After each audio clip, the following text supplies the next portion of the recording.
मैं जितनी बात मोदी जी के बारे में पहले कह रहा था उतनी बात आज भी कह रहा हूं। चूंकि चुनाव है और आप जैसे बड़े पत्रकार अब ज्यादा ध्यान से सुन रहे हैं, देख रहे हैं कि बिहार में क्या हो रहा है, तो आप उस बात को गंभीरता से ले रहे हैं। मैं मोदी जी पर कोई व्यक्तिगत टीका टिप्पणी नहीं कर रहा हूं। मैं हिंदू मुसलमान की बात नहीं कर रहा हूं, मैं मंदिर मस्जिद की बात नहीं कर रहा हूं। मैं हर सभा में लोगों से पूछता हूं कि अगर वोट बिहार का है तो फैक्ट्री बिहार में लगना चाहिए कि गुजरात में लगना चाहिए। लोग बताते हैं कि नहीं भैया, वोट हम लोग का है तो फैक्ट्री तो यहां लगना चाहिए। और फिर मैं पूछता हूं, अच्छा भाई, सभा में जितने लोग बीजेपी को वोट दिए हो, ये बताओ कि 15 साल में मोदी जी ने फैक्ट्री कहां लगाया? बिहार में लगाया है ज्यादा फैक्ट्री कि गुजरात में? तो लोग खुद ही कहते हैं गुजरात में। तो मैं ये कह रहा हूं भाई, ये तो नहीं होना चाहिए कि आप वोट बिहार में लीजिएगा और फैक्ट्री गुजरात में लगाइएगा। ये मैंने कब से कहना शुरू किया, ये समझिए। मोदी जी आए मधुबनी में। मधुबनी के अपने भाषण में मोदी जी ने कहा कि सहरसा से एक नई वंदे भारत ट्रेन चलेगी जिससे श्रमिक परिवार के बच्चे सुविधाजनक तरीके से महाराष्ट्र और गुजरात जा पाएंगे वहां मजदूरी करने।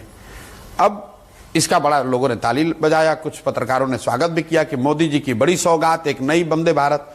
पहला व्यक्ति प्रशांत किशोर है जिसने इसका विरोध किया है।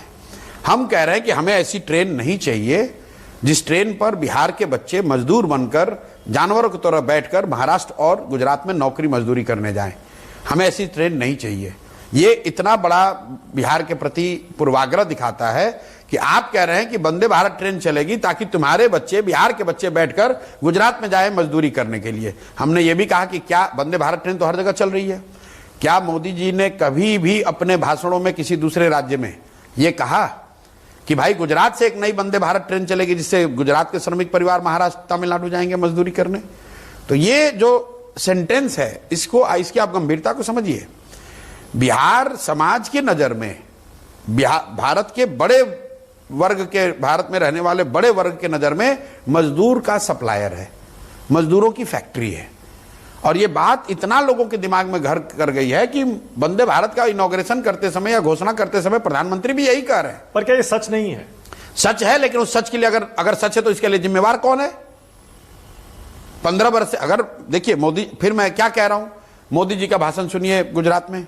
मोदी जी प्रधानमंत्री हो, गुजरात के तो प्रधानमंत्री नहीं है, सिर्फ गुजरात के भी प्रधानमंत्री हैं और बिहार के भी प्रधानमंत्री हैं। गुजरात जा रहे हो तो आप इन्वेस्टमेंट समिट की बात कर रहे हो, फैक्ट्रियों की बात कर रहे हो, गिफ्ट सिटी की बात कर रहे हो, धोलेरा सिटी बता रहे हो। अब बिहार आते हो तो कहते हो तुम लोग को 4 किलो अनाज दे रहे हैं भाई, 8 करोड़ गरीब परिवारों को अनाज मिल रहा है, इसकी गारंटी दे रहे हैं। आप मुझे बताइए कि क्या गुजरात में फ्री अनाज नहीं बट रहा है? गुजरात में 80 करोड़ लोगों को अनाज मिल रहा है ना, 5 किलो। बिहार में भी उसमें कुछ लोगों को मिल रहा है, लेकिन